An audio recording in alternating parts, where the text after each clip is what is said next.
to CRE Fast 5 in today's discussion on lease terminology. I'm Carly Iacono. This will be a short episode today meant to clarify the basic lease structures. Now, we all love net lease, or at least I do, but the term net lease refers to a category of deals in which the tenant pays some or all of the expenses, and there are many variations of lease types just within net lease itself. Not to mention gross or modified gross leases, which are in another category altogether. So today we're going to cover the lease types from the most landlord responsibilities to the least. So let's start with gross leases. In a gross lease, also called a full-service lease, the tenant pays rent only, and the landlord is responsible for all other building-related expenses, including maintenance, taxes, and insurance. Modified gross leases typically mean that the tenant pays some portion of operating costs and utilities in addition to rent. Now, the details vary from contract to contract, especially in modified and gross leases.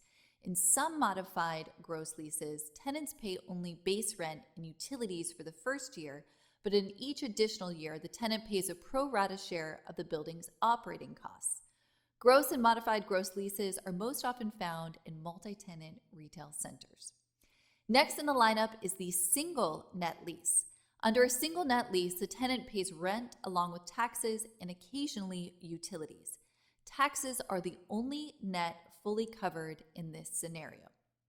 Under a double net lease, typically the tenant pays rent, real estate taxes, insurance, and perhaps some, but not all, of the maintenance.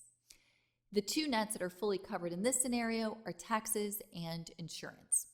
The double net structure is quite common in the discount store space and medical net lease, among others. Moving on to the very popular triple net lease. Under the NNN structure, the tenant fully covers real estate taxes, insurance, and building and property maintenance. The three nets, taxes, maintenance, and insurance, are all fully paid for by the tenant. Note, however, that capital improvements such as roof and structural repairs and replacement are usually still on the landlord in a triple net lease investment. Very common misconception in the industry. NNN leases are common in the daycare and automotive segments, among others. The next category is the very popular absolute net lease. Under an absolute net lease, the tenant pays taxes, maintenance, insurance, and all capital expenses in addition to rent. In essence, the tenant covers absolutely everything, making it one of the most passive forms of real estate ownership. Absolute net leases are common in QSR deals, convenience, and drugstores. Now we'll move on to a structure that you will see less frequently on single-tenant properties, and that is the percentage rental lease. Percentage rent leases require tenants to pay a base rent in addition to a percentage of business sales. Percentage rent leases can be double, triple, or absolute net, as the defining percentage rent clause only impacts the rent the tenant is paying and not the responsibilities. Percentage rent leases are fairly uncommon in retail net lease, but I do see them on some drugstore and QSR deals. Now, usually there will be a floor, meaning a minimum amount of rent that the tenant will pay, giving the investor some level of guaranteed income not tied to performance. The final lease type I'll cover tonight is the ground lease. Now, a ground lease can be both a form of ownership and a lease type. A ground lease separates ownership from the building from that of the underlying land. If you own a ground lease property, you own a fee simple interest in the ground only, not the building. The landlord has zero responsibility, making it a second form of passive ownership in addition to absolute net.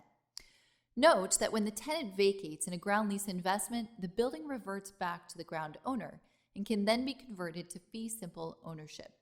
This distinction is relevant to the landlord from a tax and depreciation standpoint and is something that your accountant can weigh in on further. Certain tenants like Chase Bank will only ground lease properties, whereas others prefer to pay higher rent and have the landlord or developer participate in the build-out, creating a fee simple property from inception. To the investors, both ground lease and absolute net leases can be pure passive ownership structures with no landlord responsibilities. So in summary, The lease classifications are tied to the level of landlord responsibility on the property, but the terms are often used incorrectly. So as always, read your leases carefully.